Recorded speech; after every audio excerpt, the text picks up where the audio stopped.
დიდ თოვლობამ დასავლეთ საქართველოს რეგიონებს პრობლემები შეუქმნა.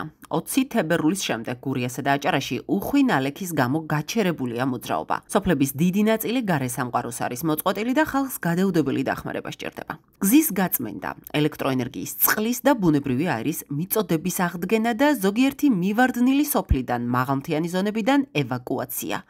ესაა დიდ თოვლობაში მოყოლილების მოთხოვნები. ზოგიერთ სოფელში სახლები დაინგრა, თოვლის სიმძიმეს ვერ გაუძლეს. დათოვლილ გზებს მოტეხილი ხეებიც ხერგავს. მუნიციპალიტეტების ცხელხაზებზე დაკავშირება თითქმის შეუძლებელია. ხელისუფლება ირწმუნება, რომ ადგილობრივი მთავრობები საგანგებო რეჟიმში მუშაობენ და სოციალურ მედიაში ფოტოებსა და ვიდეოებს აქვეყნებენ. მთავრობამ შექმნა საგანგებო შტაბი, თუმცა მუშაობის ეფექტიანობასთან დაკავშირებით სპეციალისტებს კითხვები აქვთ. ხალხი თვითორგანიზებული სამოქალაქო სამაშველო ბრიგადების იმედადაა, რომლებიც მაღალი გამოვლობის მანქანებით, ცხენით, ფეხით, ყველა საშუალებით მიდიან მიუვალ ადგილებამდე და ეხმარებიან თოვლში ჩარჩენილ მოსახლეობას. ფაქტია, რომ ამიდის გაუარესებაზე ინფორმაცია წინსწრებით გვქონდა, თუმცა პასუხისმგებელი უწყებების მხრიდან სათანადო მზადება არ დაწყებულა. არც სტიქიაზე რეაგირების გეგმა არსებობს და სადაც არსებობს, უკიდურესად სუსტია. კრიტიკას ვერ უძლებს საგანგებო ვითარებაში მუშაობაზე მუნიციპალური მზაობაც. ასეთ შეფასებებს აკეთებენ სტიქის ზონაში მყოფი მოქალაქეები.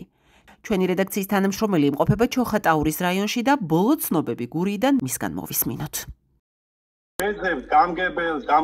გამგებელს კითხულობ ჩვენ თვითონ სადაა, რამე ხო არ უჭირთ, როგორ არიან, იქნება რამე დახმარება უნდათ. და არ ვიცი, ვერ პოულობთ. 4-5 დღეა ჩამოსული ვარ და რო ჩამოვედი 2 დღე შეკი არ იყო. მე გამოცხადებული იყო ძლიერი თოვლები და მე პირადად ვიცოდი, რომ იყო თოვლი მოსალოდნელი და პირადად მე მომზადებული შევხვდი რა. ეხლა ამას და რაღაც საკვები რაღაცა მოვიმარაგეთ. მაგრამ ეს ბოლო 2 დღე ისეთ ინტენსიურად თავს, ისეთ ინტენსიურად, რომ ეხლა დღე ჭიშკრამდე ვცადე გასვლა და ვერ გავედი. აი 1 საათი მომდირო ჭიშკრამდე გზა გამეთოლა. შიდა გზები არის გაუთოვლელი და უბრალოდ ტრაქტორებმა რო გაიარო, ჩაიაროს, ცოტა გზა კიდე გაიხსნება, რომ ხალხი გავიდეს. ადამიანს გავლილიც კი არა გზებზე, აი ეხლა გავედი და მეთქი ვინმე იქნება გაიარა, გაკვალა, რაღაცა მეც გავყვე გზამდე ავიდე. იქ მანქანა მყავს გზაზე დატოვებული, საერთოდ რაღაცში აზიარა. რა ვიცი, ბელა, რამას თუ მშვიდობა ქვია, დენი არ გვაქვს. გზები ვერ იწმინდება, ტექნიკური მარილი ვერ იყრება, გუშინ ძლივს ავედით გზაზე ბიჭებმა გზა გავთოვლეთ და 20 სანტიმეტრიანი ლიფყინური დევს ქვემოთ. მარტო ჯიპები დადიან და თოვლზე მავალი ბორანები როა, მაგით კატაობენ ვიღაცეები, თორე დანარჩენი აფში გადაადგილება შეუძლებელია რა. ტექნიკური მარილი არ იყრება, რაიონს გრეიდერი არ ყავს, ტრაქტორი არ ყავს, ტექნიკა არ აქვს. რაიონში პურს ვერ იშოვი, სანთელს ვერ იშოვი, მომარაგება არ ხდება. ნუ, კაროჩე რა, საცუდაობა ტრიალებს რა. აქ თოვლი რო ადნება. ეხა ვიცი, აგერ გაღმა სახლში ხალხი ცხოვრობს. მარტო ხელები უფრო რა. არც ვიცი ვაფშე როგორაა. ურეკავ ტელეფონს არ იღებს ვერტენის. ვერაფერს ამბავს ვერ გებულობს ხალხი ერთმანეთის ვინ როგორაა. აი თოვლი რო ადნება, ისეთი რაღაცები გამოჩნდება, რომ რა ვიცი, შეიძლება გული გაგისკდეს რა. პრობლემა სურსათზე ახლა გუშინ მეზობელი შემხვდა რაიონიდან მოდიოდა ფეხით დადის ხალხი რაიონში. ფეხით მოდიოდა რაიონიდან, პური არ არისო. პური და სანთელი ვერ ვიშოვეო რა. შუქი რო არა, ხარ სიბნელეში. გაზს ვანთებ, აგერ გაზის კამფორას, მამა ჩემი ღამე ზოგჯერ ცუდად რო არის ხოლმე შუქს მუნთებ და ჩავწვი მთელი სანთლები რაც მქონდა რა, დაჟე ნაკურთხი სანთლების დავწვი. ლანჩხუთის მუნიციპალიტეტიდან აცანადანაც უკმაყოფილებას გამოთქვამენ. რატომ არ გააკეთეს თავის დროზე მობილიზაცია, რატომ არ გვყავს ჩვენ ტრაქტორები, რატომ არ გვყავს მძიმე ტექნიკა, რატომ არ გაიწმინდა ინტენსიური თოვლის გამო, ინტენსიურად რატომ არ მუშაობდა ტრაქტორები გზაზე. არ ვიცი, ვის უნდა მოვთხოვო პასუხი ამ ქვეყანაში. ვწერ ამ ვიდეოს, ვაკრიტიკებ დღეს მე ამ მთავრობას და ხვალ 5000 ლარს მომაწევს ალბათ ზურგში კრიტიკის გამო. არც მაგის არ მეშინია, ყველაფერს მოველოდები ამათგან. აი ასეთ მდგომარეობაში, რომ დატოვებ საკუთარ მოსახლეობას, ეს დანაშაულია, ეს სისხლის სამართლის დანაშაულია. არ შეიძლება ასე მოქცევა საკუთარ ხალხთან. მარტო ჩვენთან კი არა, თქვენ ამომრჩევლებთან, ვინც თქვენ ამოგირჩიათ, ყველა ერთ ქვაბში ჩაყარეთ ეხლა თქვენ და ყველა ერთიანად გაიმეტეთ. იმის გამო, რომ თოვლი თურმე ლამაზია და სელფები უნდა გადავიღოთ თურმე თოვლში და კი თოვლი ლამაზია 1-2 დღეს სტიქიაა უკვე ეს სილამაზი არა ეს სტიქიაა და ეს ადამიანებს ღუპავს ეს ანადგურებს სახლებს წლების განმავლობაში რო იშრომა ხალხმა აი სახლები ჩამოექცათ დღეს და ხვალდაზე თქვენ ამისთვის თანხებს გამოყოფთ და ხვალ სახლებს აუშენებთ ხომ და ისევ იმ დაუბრუნებთ ხომ პირვანდელ სახეს მათ სახლებს იმავეს ამბობს გურლის სამოქალაქო აქტივისტი ირმა გორდელაძეც, რომელიც გარემოს დაცვითი საკითხების ადვოკატირებას დიდი ხანია ეწევა. ოზურგეთის მუნიციპალიტეტიდან სოფელ ლიხაურიდანაც მოვისმინოთ, რა ვერ გაკეთდა სათანადოდ გურიაში. ახლომდებარე სოფელში ტრაქტორებმა გზა გაწმინდა 3 დღის წინ. მესმის რომ ცდილობდით შუქი მოსულიყო სოფლებში. მაგრამ ეს თოვა გრძელდება უკვე ამდენი დღეა. არის სოფლები, სადაც საერთოდ არ მისულა სამივე მუნიციპალიტეტში ტრაქტორი. 4 დღეა ხალხი ჩამარხულია თოლში, ინგრევა სახლები. ეს მარტო მუნიციპალიტეტი ამას ვერ უშველის. 112 სამაშველო, სამხედრო ყველა უნდა ჩაერიოს. სახელმწიფო არ ერევა, სახელმწიფო უფუნქციოა. საგანგაშო მდგომარეობის დროს არსებობს უამრავი ინსტანციები, რომელიც ჩვენი ბიუჯეტიდან ფინანსდება, ჩვენი ბიუჯეტიდან. ეხლა რაც შეეხება მერიებს, მათ უნდა დაექირავებინათ ექსკავატორები კერძო პირებისაგან, ტრაქტორი უნდა ყოფილიყო ბევრი, რადგან დღეში 10 სოფელი დღეღამეში გაწმენდილიყო, მაგრამ ბიუჯეტიდან უნდა გამოყოფილიყო სასწრაფოდ უნდა ეს თანხა. მაგრამ ბიუჯეტს თქვენ როგორ ყლებთ ხო იცით ფინთიკუშკებიზა რაღაცა ფეირვერკებიზა და რაღაც აწყობთ იქ ხომ უნდა დახარჯოთ ხომ უნდა დააძღეთ ამ ბიუჯეტსაც აბდურებს რო აწყობთ ხოლმე ეს უნდა ყოფილიყო საგანგებო სიტუაციებისთვის თანხა გადადებული რომ მობილიზება ყოფილიყო რომ ბევრი ტექნიკა ყოფილიყო რომ ყველა არ დარჩენილიყო სოფელი სადაც დაუშვათ ორჯერ არ გაიკვალებოდა გზა და ირმა გორდელაძის აზრს იზიარებენ უშუალოდ კლიმატზე, გარემოზე და ეკოლოგიაზე მომუშავე სპეციალისტებიც, რომლებიც წლებია ითხოვენ სტიქიაზე როგორც მზადყოფნის, ისე რეაგირების სისტემის გამართვას. ეს პირველი არ არის და უკანასკნელი არ იქნება. იმიტომ რომ ჩვენ ყოველთვის ვამბობდით, ვიღაცეებს შეიძლება პოლიტიკოსებს სხვა ქვეყნებში არ ჯერათ კლიმატის ცვლილების, მაგრამ რეალურად კლიმატის ცვლილება ხდება პლანეტაზე და კატასტროფები ნაპროგნოზირებელია ყველა გარემოს დამცველის მიერ და ყველგან ვამბობთ, რომ კატასტროფების რისკი სხვადასხვა ტიპების კატასტროფების, ბუნებრივი კატასტროფების მოხდება. შეიძლება ვიღაცა მოარყოს პარიზის შეთანხმება, ვიღაცა მოარყოს არ მინდა კონვენციაში ყოფნა და ასე შემდეგ, მაგრამ ამას ვერსად ვერ გავექცევით, იმიტომ რომ რეალურად ცხოვრობთ ამ პლანეტაზე. დღეს რა სიტუაციაც არის, ეს იყო პროგნოზირებადი, იყო გაფრთხილების სისტემებიც არსებობდა, ანუ გაფრთხილება იყო შესაბამისი სტრუქტურებიდან, ქმედება აღარ იყო, რაც უნდა გაკეთებულიყო ადგილებზე. ჩვენი კანონმდებლობით, თუნდაც ჩვენი კანონმდებლობით, უსაფრთხოების, ანუ რეაგირების გეგმები უნდა ყოფილიყო თითოეულ მუნიციპალიტეტში გაკეთებული, რამდენადაც მე ვიცი, ეს კანონით ევალებოდათ, მათ აქვთ მარტო რამდენიმეს აქვს, ბევრს არა აქვს, ძალიან ცოტა მუნიციპალიტეტს აქვს ესეთი გეგმები შემუშავებული, დანარჩენებს არა აქვს. არც უფიქრიათ, რომ უნდა შეიმუშაოს, ეთყობა ვიღაცა უნდა ჩამოვიდეს ზეციდან, რომ შეიმუშაოს ეს გეგმები, ანუ ადგილზე უნდა გაკეთებულიყო ეს.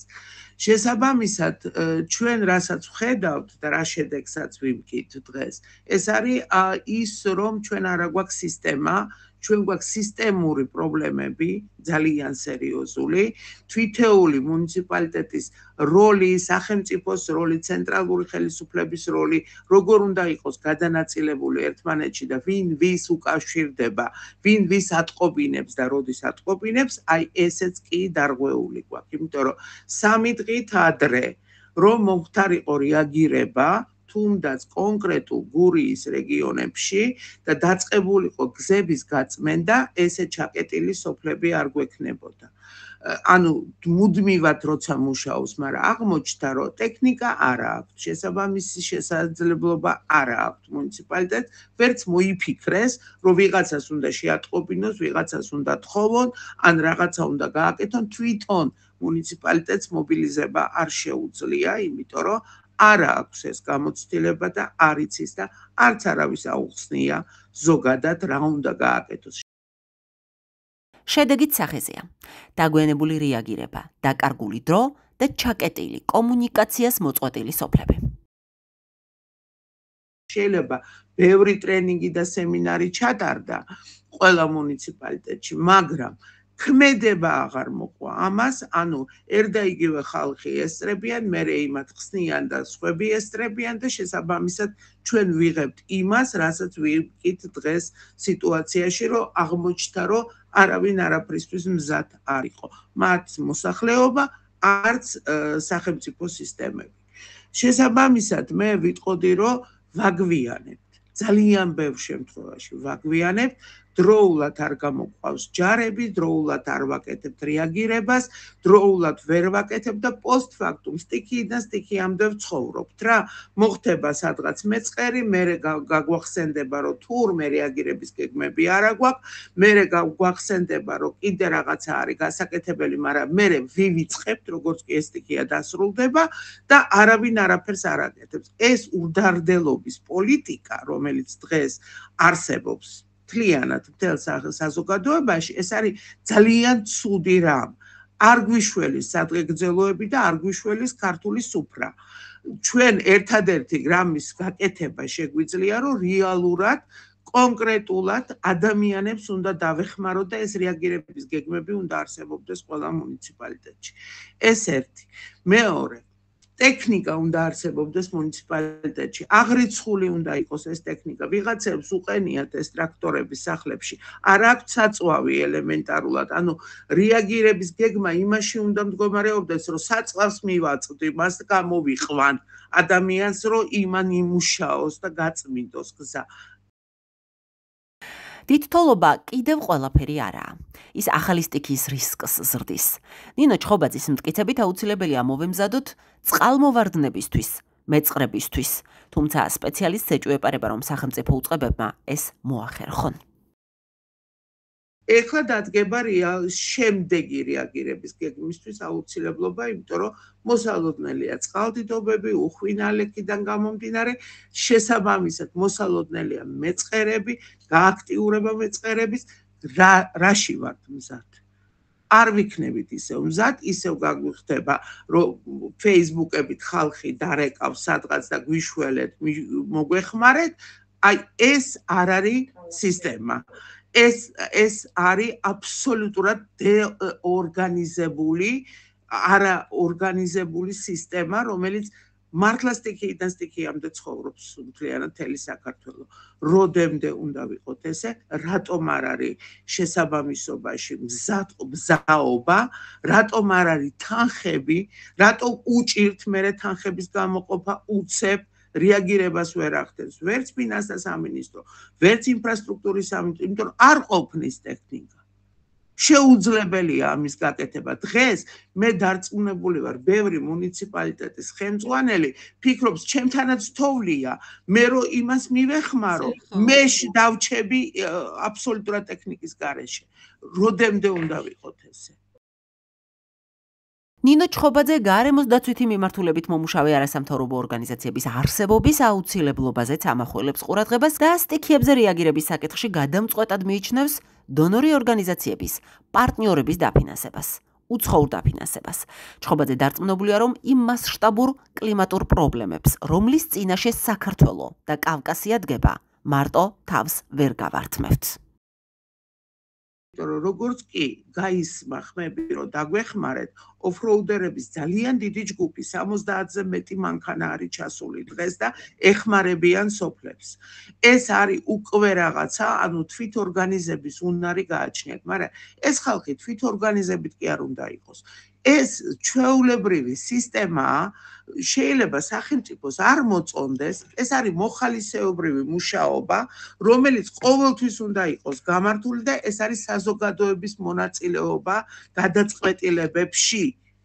და ეს მტრად კი არ უნდა აჩინო ეს ხალხი. პირიქით, შენი მოკავშირე უნდა გახდეს, სახელმწიფოს მოკავშირეები არიან ისინი და პირიქით უნდა დაიხმარო. ანუ მობილიზებაც კი უნდა შეუწყო ხელი, რომ ისინი უფრო კარგად მობილიზდნენ და უცებ. არსად არ ხდება სტიქიურ უბედურებასთან, არც ერთ ქვეყანაში, არც ერთ გამოცდილ ქვეყანაში, ვისაც ეს შეუძლია. განვითარებულ ქვეყნებში, არაგანვითარებულ, რომ მხოლოდ სახელმწიფო აკეთებს ამას. მოხალისეობრივი ჯგუფები ყველგან არსებობს სისტემებში. აბსოლუტურად ყველგან რეაგირების სისტემებში ჩართულია მოხალისეობრივი ჯგუფები. ჩვენ გატომღაც არ გვინდა ეს. ფიქრობთ, რომ მარტო სახელმწიფომ უნდა აკეთოს. შესაბამისად, პასუხისგებლობა, რა თქმა უნდა, სახელმწიფოს ეკისრება. სახელმწიფო არის პასუხისგებელი, რომ მოხალისეობრივი ჯგუფები და არასამთავრობო სექტორი აქტიურად იყოს ჩართული, ვისაც ეს ხელ ეწიფება ამაში. და მომზადება უნდა ხდებოდეს ამ ხალხის. და ეს უნდა იყოს ერთიანი სისტემა. სხვანაირად ეს არ კეთდება.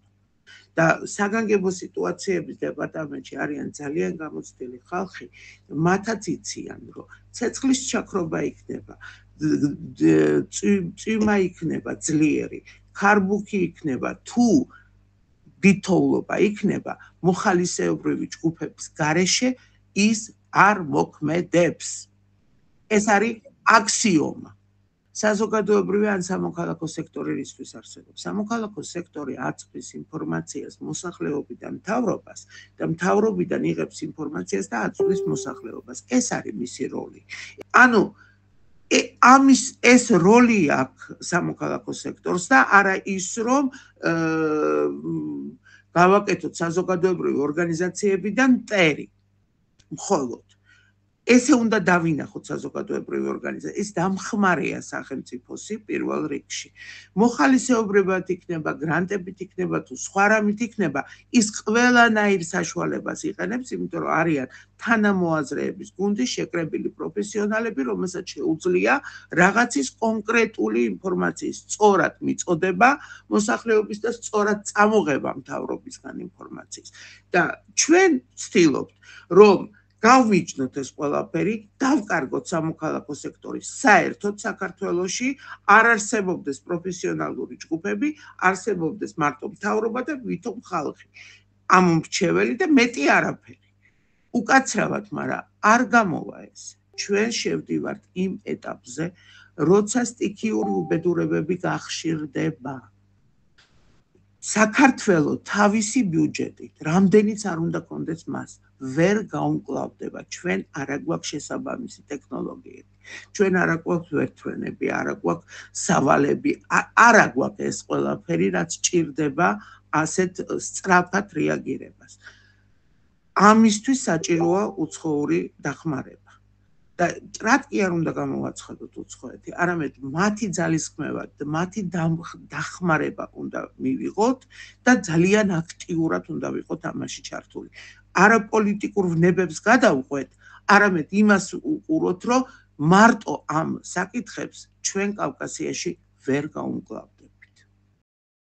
ოცნების სრულ ფიასკოზე საუბრობს ირმა გორდელაძეც და დარწმუნებულია, რომ გურული და არა მხოლოდ გურული ამომრჩეველი ბევრ რამეს გადააფასებს. მოსახლეობამ იმ ნაწილმა, რომელიც თუნდაც ამომრჩეველია ამ ხელისუფლების, რომ უნდა მიხვდეს, რომ არ შეიძლება არ კონდეს კრიტიკული დამოკიდებულება ნებისმიერი ხელისუფლების მიმართ და არ შეიძლება არ ხედავდე კრიტიკული მომენტის დრო როგორ რეაგირებს სახელმწიფო სტრუქტურები შენს დასაცავად, ხო? ხო და მოკლედ ამიტომ ვცდილობთ რომ ყველა ჩარტვებში რომ აუხსნათ მოსახლეობას რომ ის ნაწილი, ესე ვთქვათ, ამ ხელისუფლების მომხრეები, რომლებიც ჩვენ გვაგინებდნენ იმ მოხალისეებს აგინებდნენ, რომლებიც თბილისიდან წამოვიდნენ სხვადასხვა რეგიონებიდან, რომელსაც სახელმწიფო აჯარიმებს დევნის, რომ კაი ხალხია ესენი და მათ რო გაუჭირდა უნიათობა ხელისუფლების გამოსწორდა იმით, რომ ეს მოხალისეები ჩამოვიდნენ მათ დასახმარებლად და ვცდილობთ ეს სწორად მივაწოდოთ მოსახლეობას, რომ ცოტა უბიძგოდ გაიგონ, ვინაა მათი ნამდვილი ჯირისუკანი.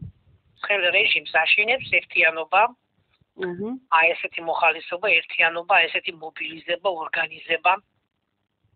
ქალაქების აშენებს ეს, ამიტომ ესხმის მოხალისეებს თავს.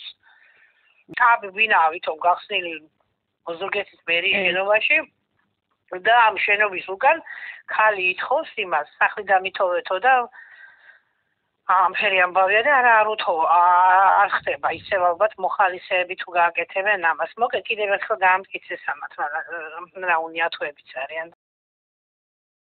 სპეციალისტების განმარტებით არსებობს რისკი, რომ გურიაში უხვი ნალექის ფონზე საშიში გეოლოგიური პროცესებიც განვითარდეს. გარემოს ეროვნული სააგენტო ყოველწლიურად ამზადებს საინფორმაციო ბიულეტენს ქვეყანაში გასულ წელს სტიქიური გეოლოგიური პროცესების განვითარების შედეგების და შემდეგი წლის პროგნოზის თაობაზე. ამ ბიულეტენში აღწერილია გეოლოგიური პროცესებით დაზიანებული უბნები და მოცემულია ინფორმაცია საჭირო დამცავი ღონისძიებების შესახებ. სააგენტო თავის ვებგვერდზე უთითებს, რომ ბიულეტენში ასახული ინფორმაცია უმნიშვნელოვანესია განვითარებული სტიქიური გეოლოგიური პროცესების მართვისთვის, რაც გულისხმობს შესაბამისი უწყებების მიერ სწრაფ და კოორდინირებულ მუშაობას, სალიკვიდაციო სამუშაოებში მათ მყისიერ ჩართულობას და მოსახლეობის დროულ ინფორმირებას.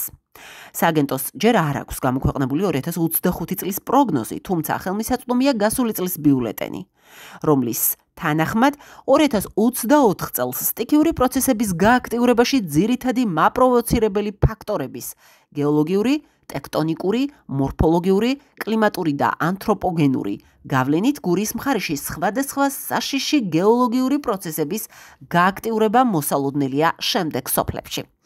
ოზურგეთის მუნიციპალიტეტი, შრომა, ნატანები, ძიმითი, გურიანთა, მერია, თისპირი, კონჭკათი, თხინვალი, ჯუმათი, სილაური, მაკვანეთი და სხვა.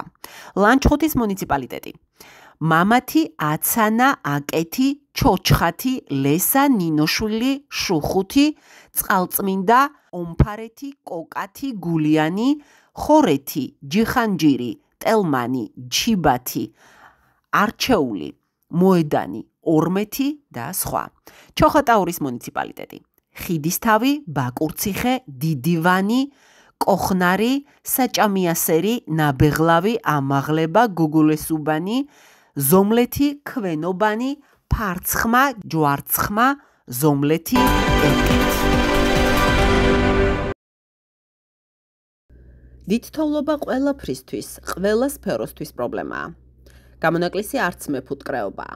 მეფუტკრე ლექსონ ასუაშვილს საფუტკრე დიდთოვლობის ზონაში, გურის სოფელ ჯაპანაში, დასახლებისგან მოშორებით მთაში ჰქონდა მოწყობილი და მის დასახედად თითქმის წელამდე თოვლში ფეხით მოუწია სიარული. საფუტკრემ მთლიანად თოვლში გახვეული, თუმცა მშვიდობით დახვდა. მეფუტკრემ დათოვლილ სკეპს თოვლითა და ყინვით ამოლუქული საფრენები გაუსუფთავა და გამოუთავისუფლა. ეხლა უნდა მივიდეთ და გადმოვთვალოთ ეს ფუტკარი, დამეხოცება. თუ ფუტკრეობა გინდა, ფუტკარი არის სამთარ ზაფხული. მოსავლელი და მისახე და საყურადღება. არ არის ისე, რომ ერთხელ მოუვარო ზაფხულში და შემოდგომით თაფლი ამოიღო. შევეცდებით, რომ საფრენები გამოვაჩინოთ. და ფუტკარი კი არ გამოფრინდება შეიძლება. უბრალოდ მესტი არ შევიდეს. პირველ სკას მოვადექით. შეხედეთ, როგორ აქვს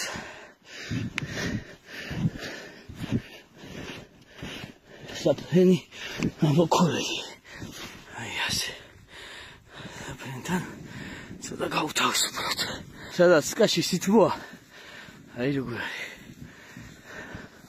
აი თვითონვე სითბო რო გამოდის, თოვლი ვერ ახერხებს დადებას. კარგია. ამის გადმოთოვლა არ ხერხს. დანარჩენებს შემოვუაროთ ყველას. და აკაც ახლა რაც უფრო მეტად ჩავარევით, მით ცუდია.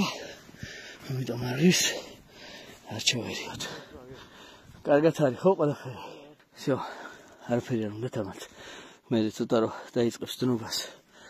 დაიწყეს დროmas უკვე. ხლა სამსახურებდა რომ გადმოყარო, ჩიქჩაგვიცუდება და უარეს ვიზავს. ამიტომ ჯობია რომ ესე დავდოთ ეს საფუტკრე და როგორ უნდა მოიქცეს მეფუტკრე თოვლის ზონაში, როგორ ცხოვრობს ფუტკარი ზამთარში, რა უნარი და ჩვევა აქვს ამ საოცარ მწერს, ყინვისა და დიდ თოვლობისაგან თავდასაცავად. რა პრობლემაა საფუტკრისთვის დიდი თოვლი და დაბალი ტემპერატურა, როგორ რეაგირებს ფუტკარი კლიმატის ცვლილებაზე და ზოგადად რა ახალი პრობლემები, საზრუნავი და თავსატეხი გაუჩინა შეცვლილმა კლიმატმა მეფუტკრეებს. აგროსიახლებმა ლექსო ნასოაშვილი გამოკითხა. ზამთარი დიდ თოვლობა და ფუტკარი. აი ეს მაინტერესებს, რა საფრთხეები აქვს. მაღალი წინის შემთხვევაში შეიძლება დაიხოცოს ფუტკარი. აი ხლა ძირითადად ფუტკარს პასიურ მდგომარეობაშია, დიდი გუნჯი აქვს შეკრული და ერთად არიან ერთმანეთს ატყობ. არ გამოდიან საერთოდ. საკუთარ თაფსავე ჭამენ. საკუთარ თავს ჭამენ, არ გამოდიან გარეთ. 12 გრადუს ტემპერატურაზე მაღალი თუ არ არის, გარემოში ფუტკარი ეგრე გარეთ არ გამოდის. აჰა, და აი ასეთი მაგალითად დიდ თოვლობა რა საფრთხე შეიძლება იყოს? მეფუტკრეობაში თუ არის ეს თბოიზოლაციის კები, ქართულ მეფუტკრეებს რამდენად აქვთ? კი, გვაქვს მომზადებული წლების განმავლობაში და აი ეს თბოიზოლაციის მქონე კები რამდენად იცავს ფუტკარს და ამ რისკს პადეები აქვს ყველას გასქვემოდა. აჰა. ანუ გაყინვისგან მაინც არ არის დაზღვეული, ამას ამბობთ? ანუ თვითონ ჯამთელი ფუტკრის ოჯახი. აჰა. არ იყინება. ჯამთელი ფუტკრის ოჯახს ყინა ვერ აშენებს. იმიტომ რომ გამოქვაბულებში ცხოვრობდა წლების განმავლობაში და იყინებოდა. ან დიდ თოვლობა მაშინ რა ტიპის, ანუ რატომ იდიოდით, მოკლედ რომ ამიხსნათ, რა საფრთხეს ხედავთ? მენახა რამე დათმო ხوار გადააბრუნა, რამე ხوار გადააბრუნა, თოვლი მე მიდეს პალეტებზე. აჰა. პალეტებზე მიდეს სამ პალეტზე და მერე სკები. შეიძლება სიმძიმე დაატყვეს საკითხად მოუბრუნებული იყო. გადაბრუნებისას და უშუალო თოვლის ზემოქმედებისას შეიძლება დაიხოცებოდა ფუტკარი. აი მაგალითად წვიმის დროს თავსახური რო ეხატოს დაიხოცებოდა. ქარის კიდე ალბათ. ქარი ნაკლებად აიწვიმა უფრო. წვიმა უფრო ჩადის შეგნით კალი. კი, მესმის. და იგივე ეხლაც თვალი ჩაუვიდოდათ გადახდილი რო ყოფილიყო თავსახური. აჰა. ზვავის ჩამოწოლის შემთხვევაში რა თქმა უნდა გაიგუდება, ხო? ფუტკარი ფიზიკურად ვერ გადარჩება. თუ ქვეშ მოყვა, ზვავის ქვეშ. თუ დაჭყლიტა, რაც უნდა დაიდო მასიცას გაგოფროფდება, თორე ისე თუ არ დაზიანდა და მოყვა ზვავში. ხო. შეიძლება რომ გადარჩეს. აჰა, გასაგებია. არის პროცენტი რომ გადარჩეს. და ზოგადად აი თუ არ აიხადა, თუ არ დაზიანდა, და სადაც ათავსებთ ხოლმე ამ სკებს, ბატონო ლექსო?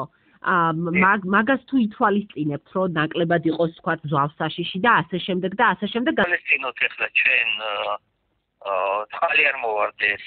არის ხოლმე როცა მეფუტკრეს აზიანებს თვალდიდობა. უფრო საქართველოში უფრო თვალდიდობის გეშინია ხოლმე დასავლეთ საქართველოში. აჰა. იმიტომ რომ აქ ყველგან წყალია. აჰა. ვიდრე რამე ზვავის. ზვავსაშიში ადგილებში, ახლა აჭარაში და გურიაში შეიძლება ფუტკარი, მაგრამ ძირითადად უფრო საფრთხეა მაგალითად აი ასობით ფუტკარი გაუნადგურდა ერთ-ერთ მეფუტკრეს რამდენიმე წლის წინ მახსოვს თვალდიდობით. ხო და ზავსაშიში ადგილებით კი რა თქმა უნდა თუ მოვიდა იმიწრა და ის ადგილი არის ან ზავი წამოვიდა იმ ადგილზე თუ ფუტკარი რა თქმა უნდა გავაგაფრთხილება. ეხლა ამხელა ნალექი რო არის მოსული მითი თოვლის სახით ეს აპრიორი ხომ ნიშნავს იმას რომ გაზაფხულისკენ უკვე იქნება დიდი ალბათობით იქნება წყალმოვარდნები ეს აი ამ მიმართულებით თქვა რა საფიქრალი უჩნდება მეფუტკრეს გარეში თით სადაც საფუტკრეები არის შეიძლება რომ იქ წყალდიდობა ყოფდეს მაგრამ თუ არ აქვს დათვალისწინებული მეფუტკრე შეიძლება ბატალურად დასრულდეს ეს ამბავი მაგრამ უმეტესწილად დათვალისწინებული აქვს მეფუტკრეებს და ცდილობენ რომ ისეთ ადგილებში არ განათავსონ სკები სადაც დინარე დაიწეს გვაქვს უკვე ეს მაგალითი ნანახი და დავიზნითვალისწინებთ უკვე ესეთ რაღაცებს და ბატონო ზოგადად კლიმატის ცვლილება რამდენად არის კლიმატის ცვლილება კი ანახეთ რა გულისხმობ მეფუტკრეობაში რამდენად ხელშესახები და რამდენად პრობლემატური გახდა ახალი ტიპა გაჩენილი სოფიოში ძალიან მოერია და ვიდა შემოვიდა საქართველოსთვის არის ახალი საქართველოსთვის იყო შარშანახალი სიახლე. როგორც ვარო, ესე მოედება ყველგან და ძალიან დიდ საფრთხეს უქმნის მოსახლეობას. ამბავი. ჯამე ისეთი განსაკუთრებული. ანუ თქვენ უფრო კლიმატის ცვლილების რისკებს მეფუტკრეობაში ტერინარული მიმართულებით უფრო ხედავთ. ასე გამოდის. ჯერობით არის, რა თქმა უნდა, ცვლილება ყველანაირად შეიცვალა გარემო. არ მოქმედებს ეს კარგად, იმიტომ რომ ნაადრევად იწვევს დათბობას, მერე ფუტკარი რაღაც რაოდენობაზე მრავლდება და მერე უცბად ყინვარო იჭერს, ვეღარ იჭერს ფუტკარი თავის გუნდს ვეღარ ათხოვს და იხოცება. აჰა, გასაგებია. ეს კლიმატური ცვლილებები მოქმედებს რა თქმა უნდა. ზოგადად, როგორ მოქმედებს ზედმეტი ნალექი ფუტკარზე? შუახევის რაიონის სოფელ ქიძინიძეების მკვიდრი მეფუტკრე ირაკლი აბაშიძე გამოვკითხეთ. დატვირთული როცა მიდის ფუტკარი. ის წვიმაში და იმაში ვეღარ ასწრებს მოსვლას. იღუპება. ახლოს რამდენიც იქნება? ახლოს. ყვავილი და იგი უფრო ახლოს მაშინ უფრო ხარობს. თორემ იდა 300 კილომეტრ გადის რო იძახიან, მაგრამ იქიდან ვეღარ მოასწრებს წვიმაში დატვირთო. იღუპება. პრაქტიკა აჩვენებს, რომ შეცვლილ კლიმატთან ადაპტირება მეფუტკრეებისთვის უმთავრესი საზრუნავი ხდება.